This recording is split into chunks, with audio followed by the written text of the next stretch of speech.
Halo anak-anak semuanya, Ibu akan bahas soal-soal tes diagnostik yang ada di LKS kalian. Kali ini ada 10 soal ya. Untuk anak-anak yang baru naik di kelas 12 ya, jangan sampai soal-soal seperti ini tidak bisa. Jadi ini soal kunci ya.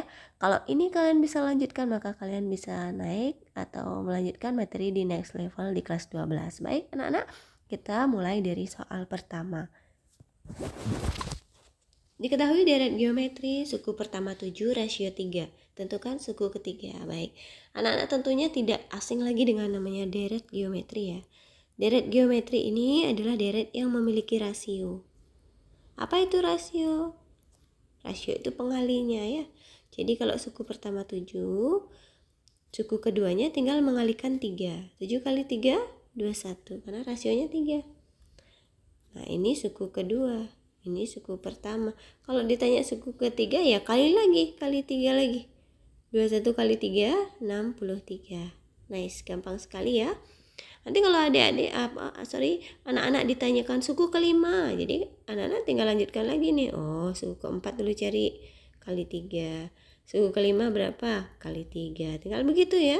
Oke, bisa ya. Kita lanjut ke soal nomor 2. Diketahui deret 2, 4, 8, 16, dan seterusnya. Tentukan jumlah 6 suku pertama deret geometri tersebut. Nah, anak-anak, kalau ada soal seperti ini, anak-anak tinggal lihat lagi deret geometri. Berarti dia punya pengali. Pengali. Berapa pengalinya? 2 ke 4 kali 2 ya.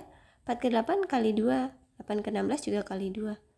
Nah, 6 suku pertama jumlahnya berapa? Jadi, anak-anak tinggal lanjutin dulu nih. Ini kan baru suku ke-1, suku kedua, suku ketiga, suku keempat. Suku kelima tinggal kali lagi, kali 2 nih. 32 ya. Suku ke-6 kali 2 lagi. 32 kali 2, 6, 4. Yang ditanya itu bukan suku ke-6 ya, tapi jumlah 6 suku pertama. Berarti anak-anak tinggal tambahin 2, tambah 4, tambah 8, tambah 16, tambah 32, tambah 64. Berapa? Ini bisa ngitung sendiri ya. Silahkan dilanjutkan ya. Kita lanjutkan ke soal nomor 3. Tentukan nilai F3 jika Fx-nya 4x min 5. Ini juga gampang anak-anak. F3 artinya X-nya di sini kita ganti dengan angka 3. Kemudian di sebelah kanan di pengertian fungsinya ini adik tinggal ganti ya. X-nya diganti 3. 4 kali 3 kurang 5 gitu ya. 4 kali 3, 12 kurang 5, 7. Oke? Gampang ya. Coba-coba deh.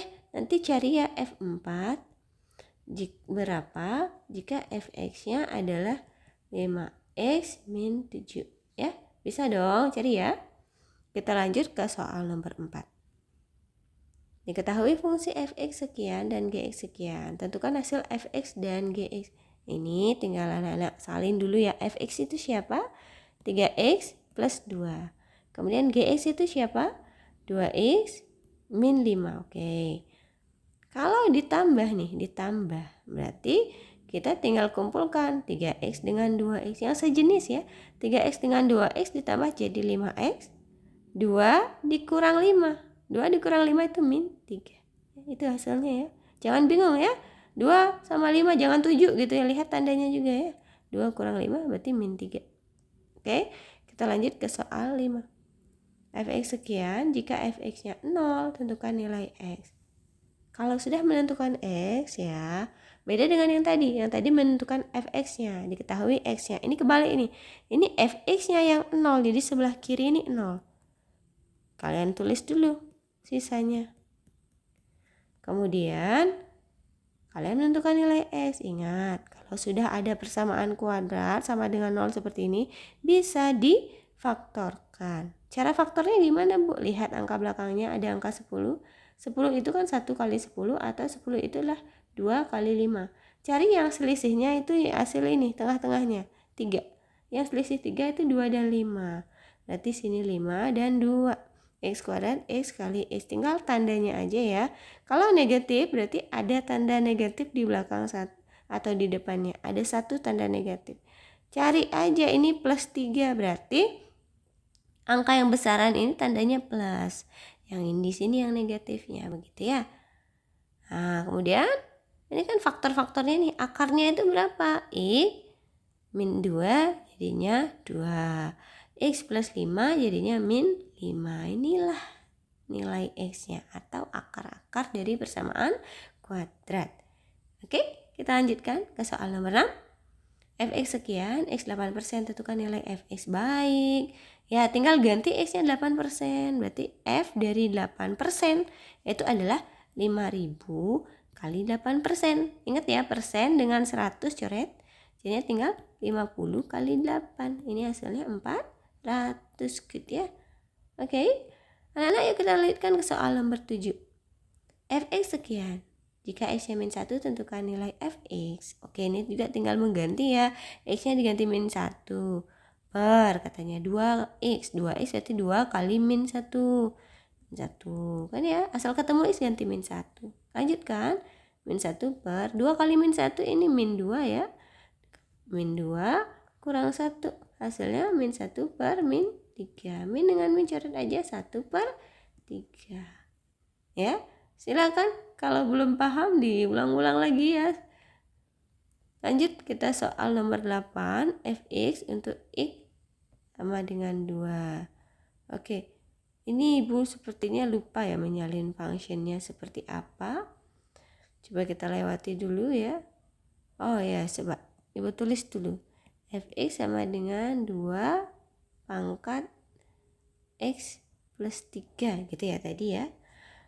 Lanjutkan ya, untuk X sama dengan 2 berarti Fx-nya sama dengan 2 pangkat 2 plus 3 ya. X-nya ganti dengan angka 2 sehingga ini akan menjadi 2 pangkat 5. 2 pangkat 5, 2 kali 2 kali 2 sampai 5 kali 32 hasilnya ya. Kita lanjutkan nomor 9. Bu Ana meminjam uang di koperasi sebesar sekian. Setelah 1 tahun Bu Ana harus mengembalikan 1,7. Tentukan besar bunga pinjaman tersebut. Baik, dari 1.500.000 menjadi 1.700.000. Bunga itu tuh kelebihannya ya toh. Jadi tinggal kurangi aja. Kurangi nih. 1.700 kurangi 1.500.000. Berapa sih hasilnya? 200.000. Inilah besar bunga pinjamannya. Oke, kita lanjutkan. Pak Heru menyimpan uang di bank sekian dengan suku bunga 6% per tahun. Jika bunga tidak diambil dan biaya administrasi diabaikan, tentukan jumlah uang Pak Heru setelah 3 tahun. Kita anggap ini bunga tunggal ya. Dalam artian uang yang dibungakan itu adalah uang modal awal yang Pak Heru tanam gitu ya. Modalnya itu sendiri adalah 10 juta. Kemudian bunganya 6%. Ditulis dulu ya. 6%, 6 per 100. Kali dengan modal awalnya ini 10 juta. 6% kali 10 juta, coret 20 dulu. Jadinya 600.000. Segini yang diterima per tahun ya. Kalau Pak Heru nabungnya 3 tahun, berarti ini tinggal kali 3. Jadinya 1.800.000. Oke, gampang ya. Nah, kembali lihat jumlah uang Pak Heru. Berarti kalau ngomongin jumlah itu kan ada 2 hal ya. Uang awal atau modal ditambah dengan bunga atau I ya. Modalnya dia itu 10 juta. Kemudian bunganya itu 1.800.000. Sehingga kalau ditambah ini jadinya 11.800.000. Yes, good ya. Oke anak-anak, jika ada masalah, mohon ini dipahami dulu ya, dilihat-lihat, kemudian didengarkan juga dengan seksama. Kalau ada yang nggak paham, diulang dulu videonya. Kalau tidak paham juga, silahkan tanyakan di kelas dengan ibu. Oke, sampai jelas, sampai paham dulu, baru kita bisa lanjut ke next level.